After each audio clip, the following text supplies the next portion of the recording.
last presenter of this session would be Dr. Prasanna Zogdev from Lemnion, who will share his expertise on biological wastewater treatment and ecological restoration of water bodies in Pune. He has completed his graduation in microbiology from Fergusson College, Pune in 2009. He did his masters in biotechnology from University of East Anglia, UK. He got his PhD from Nanyang Technological University, Singapore in 2017. He is a co-founder of Lemnion Green Solutions Private Limited, Pune. He has previously worked as a research associate with Gango Tree Ecotechnology and as a team lead at Symphony Teleca Services. He has been a visiting faculty at Fergusson College at the Department of Biotechnology for a while. So I'm going to be sharing the stage with Pooja and Kanika. So during the course of the presentation, I'll talk about what Lemnion is very briefly and a couple of projects that we did. First one is ecological restoration of Sarasbag Pond, which is an ongoing project, and biological wastewater treatment of Nala at Vittalwadi. And we will talk about where we did it, why we did it, and what did we do. And in the end, Kanika will talk about the landscape applications that we incorporated in these projects. So to start with, what Lemnion is, I think compared to all the experienced experts in the audience, we are really in an infant stage. As in, we started the company or we co-founded the company early in 2018. And since then, we have done a couple of projects with PMC, a project with PWD, one project with Tribal Department, and a couple of private projects. So during these projects, we worked with different architects, landscape architects. So now in Lemnion, we majorly focus on two areas. So we started with biological wastewater treatment systems, and there are three types of systems that we focus on. Aquatic systems, we mainly use duckweed for, it's a phytoremediator. We use it for water treatment. Second is wetland development, and the third is use of ecological floating beds. And the second focus area is ecological restoration. So we basically try to work on polluted water bodies. So we recently started on this, and our first project was the Sarasbag project, which I'm going to talk about now. And so for the Sarasbag, we all know Sarasbag. It's a place of cultural importance. It's a place of heritage, and I think it's very close to heart for all the Punekars or people who are coming to Pune. So why did we think of working in Sarasbag? Because the condition of the Sarasbag pond was really bad. So we approached Garden Department of Pune Municipal Corporation. So this project was done in collaboration with them.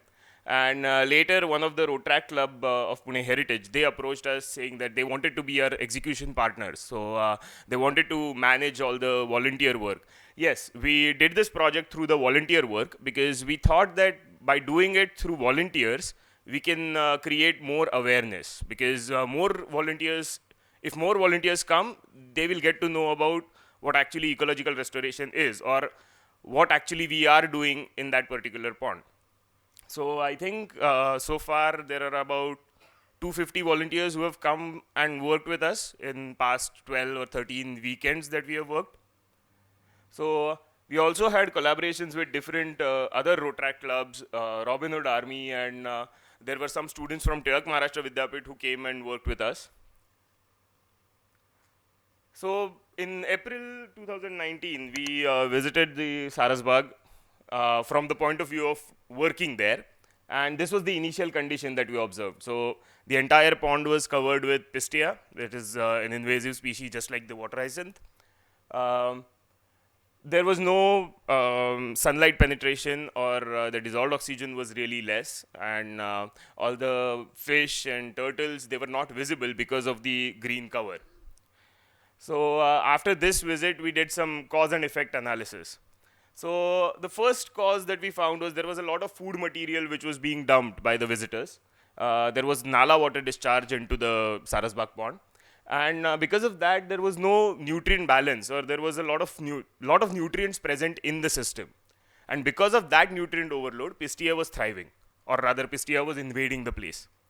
Because of that invasion, there was again, as I said before, reduced dissolved oxygen, then there was no sunlight penetration. Because of that blockage of, through the fountain, the water was flowing into the pond. And because of the pistia, the water was becoming stagnant. And because of that stagnancy, again it was resulting into more, or rather depletion of oxygen. So overall result that we got, or overall effect that we found, was the ecological diversity was poor. And again, if we go full circle, because of the less ecological diversity, the nutrient balance was not getting maintained. So what we did, so this cartoon gives the area of the Sarasbagh pond, and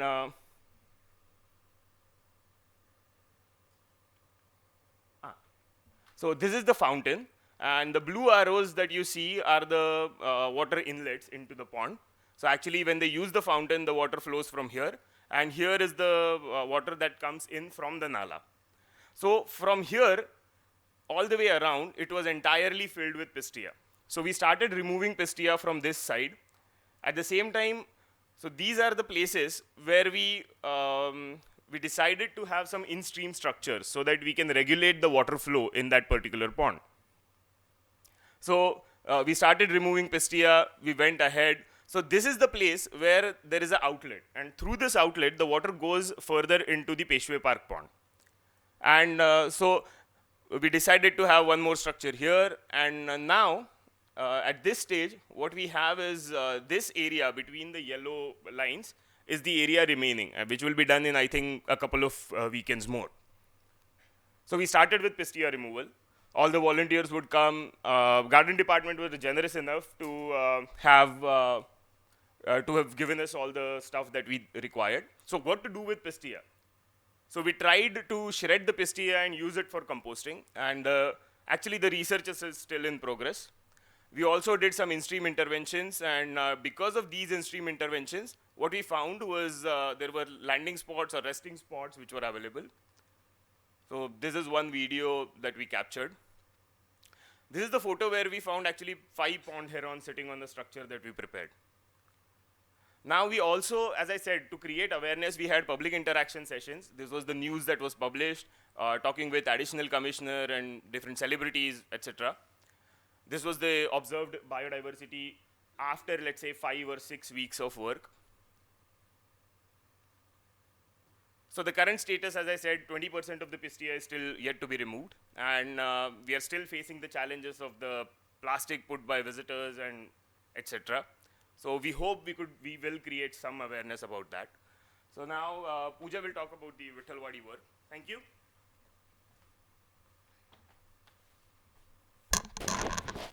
Thank you, Prasanna. Hello, everyone. I will be talking about the biological wastewater treatment systems that we developed for a Nala at Vithalwadi. So Vithalwadi is a very scenic location which is close to Sihangarh Road, and we did this project along with Jeevit Nadi's campaign named Adopt a River Stretch.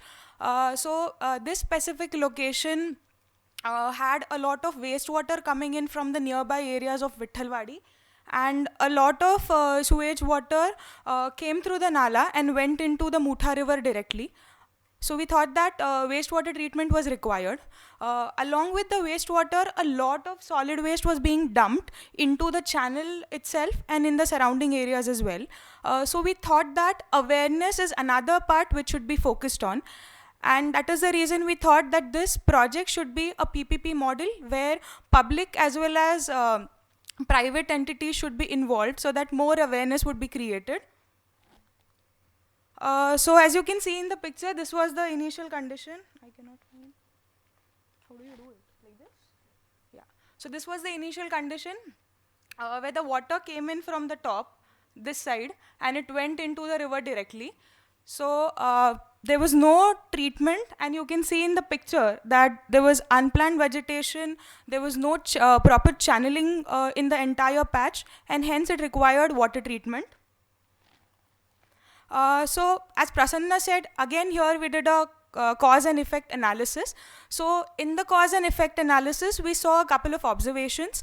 In those observations, our initial observations were a lot of organic waste, that was food. It was being dumped directly into the Nala along with wastewater. So the decomposition of the organic waste led to foul odor, and along with the organic waste, a lot of solid waste like say plastic materials, bags and bottles, and a lot of saris and bed sheets and everything was being dumped into the Nala and in the nearby areas. So the next focus was the stagnant areas. Those were created because of these dumping solids. So this stagnant areas further led to the formation of mosquito breeding sites. So both these parts had to be focused. Hence, just like I mentioned before, the entire patch had no water channeling, as well as there were no in-stream structures, and due to less residence time, a lot of section actually had low dissolved oxygen, and the silt got washed away directly into the river. So considering all these causes and effects and the observations that we've made, we reached to a point where the poor ecological diversity and poor aesthetic appearance had to be managed. As you can see in the picture, this is the same sketch of the site location. So the red sections that you can observe are the interventions that we've proposed. So we went through a concept named pools and riffles, where we used pools and riffles alternatively for water treatment. So the first work that we began was obviously taking out all the solid waste that was dumped into the channel as well as in the surrounding areas. So while taking out the solid, a lot of clogging into the water was removed, but at the same time there was still some stagnant areas and the water channeling was still needed. So our next step was to utilize the sludge as well as to channel the streams. So while channeling, what we did was we took out boulders and rocks from the nearby areas, and we started making loose boulder structures at the periphery of the channel. And at the same time, we started utilizing the sludge from the within the channel and then putting it at the periphery. You can see in the picture. You can see in this picture that initially the water flowed in with no uniformity, and once we started taking out the sludge from this specific area, a beautiful waterfall was created, and there was a pool formation right beneath the waterfall as planned. And in the next few pictures you can see that the channeling is happening. So once the sludge was put on the periphery of the channel, we started doing in plantations so that the soil holding would happen, and at the same time the silt doesn't get washed out directly into the river. Also, this is how the in-stream structures looked like. So along with the in-stream structures and plantations, the initial plan that we had, which was pools and the riffles, this is how the pools and riffles look like. And in the first picture you can see this is how the waterfall looked like. So this was in the summers this year, so the flow of the water was less, but it looks beautiful now. I'll show it in the upcoming slides. So we created a pool right next to the waterfall. So initially we made a bund so that it can hold water in a small amount, and later in the second picture you can see that we have made a pool where it holds water for a longer period of time, and at the same time it regulates temperature so that aquatic breeding can happen. Once the pool is full, a little bit of water infiltrates through the crevices of the rocks, and also at the same time the excess water overflows into the channel so that the turbulence of the water is increased, and it will further lead to increase in the dissolved oxygen levels. At the same time, the channel being larger, it leads to high retention time as well. So this is how the system was built. Oops, I'm sorry. So that's the biodiversity that we observed. And that's the post-assessment, flood assessment that we are planning, because this year the entire patch was hit by floods. That's the beautiful waterfall that you can see. And these are the post-monsoon interventions that we have suggested. We're running out of time, but I'll still hand it over to Kanika for the landscape applications that we did. Okay, so about the landscape applications. Now, previously, I have worked in a private firm wherein we had really commercial landscapes. So this was a really good opportunity for me to work in natural landscapes. So I'll be talking about what are the difficulties that we face when we are dealing with natural landscapes. So the primary thing I would say is that we have to go with a minimum approach. So most of the existing things really need to be considered. So considerations for flora and fauna are the prime factor in this. Then the breeding spots. So in breeding spots, we're talking about protection from the predators as well as direct sunlight penetration. Then temperature variations. Temperature variations was something that was of primary concern in Sarasbag. Then again, the Vithalwadi project, we had terrible floods this year, so everything that we had done actually has just gone. So as Pooja mentioned, post-flood assessment is something that we are working on right now, and adapting to the changes after such natural calamities. So these are two images from Sarasbag and Vithalwadi. So it's just a brief composition.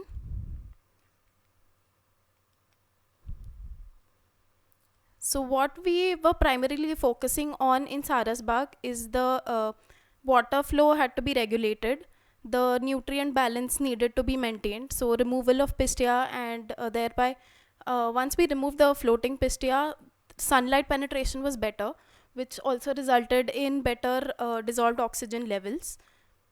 And we created a few breeding spots, breeding and landing spots for the birds, as well as now we could see the turtles that were initially just covered by all the pistia. So there were turtles and fish that were there in the water, but it was not really visible. And in the past few weeks, I think this has been a great improvement, where we've seen visitors actually enjoying the fauna coming and resting on those landing spots.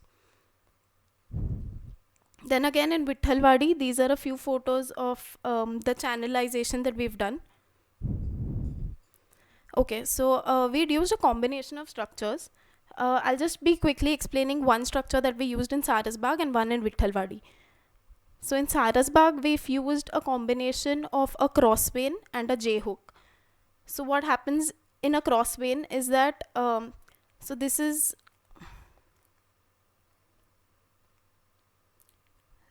a V-like structure in plan, and in section what happens is that the boulders are lined up one on top of the other towards the edges, and the water flow is more here.